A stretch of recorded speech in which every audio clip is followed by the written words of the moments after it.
During the post-Civil War period, known as Reconstruction, the 14th Amendment of the United States Constitution was ratified in 1868 in response to securing constitutional rights of former slaves and their descendants. This amendment extended the protection of individual rights at the state level to all persons. When Reconstruction ended, Southern states began passing Jim Crow laws that prohibited blacks from using the same public accommodations as whites. The U.S. Supreme Court ruled that the 14th Amendment could only be applied to the actions of government, not individuals or private entities. Therefore, private acts of discrimination were allowed, such as in the case of Homer Plessy, who was classified as an African American and required to sit in the colored section of a railway car.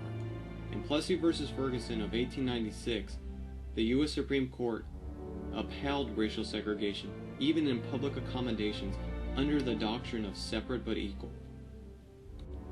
During the early 20th century, the 14th Amendment was used extensively in litigation to establish the rights of African Americans in landmark U.S. Supreme Court rulings concerning equal educational opportunities. 1954 U.S. Supreme Court case Brown v. Board of Education.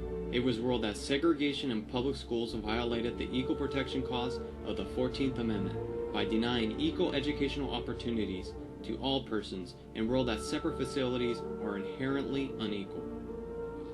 In the 1978 landmark U.S. Supreme Court case of Regents of the University of California v. Bakke, the Supreme Court justices ruled in a split decision against the affirmative action admission policy at UC Davis.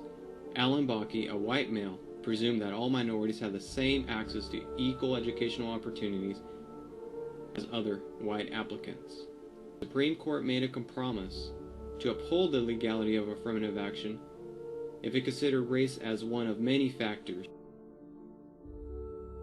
California tonight, a picture of how the nation's largest university system may be transformed now that its affirmative action program is going to be ended. Late last night, the University of California Regents voted that 2 years from now, an individual's race and gender will no longer be considered when you apply to work or study at the university. In recent times, the erosion of affirmative action based on the 14th Amendment continued with California's Proposition 209, a controversial ban enacted in 1997 that ended affirmative action policies in California, despite the prevailing achievement gap in education.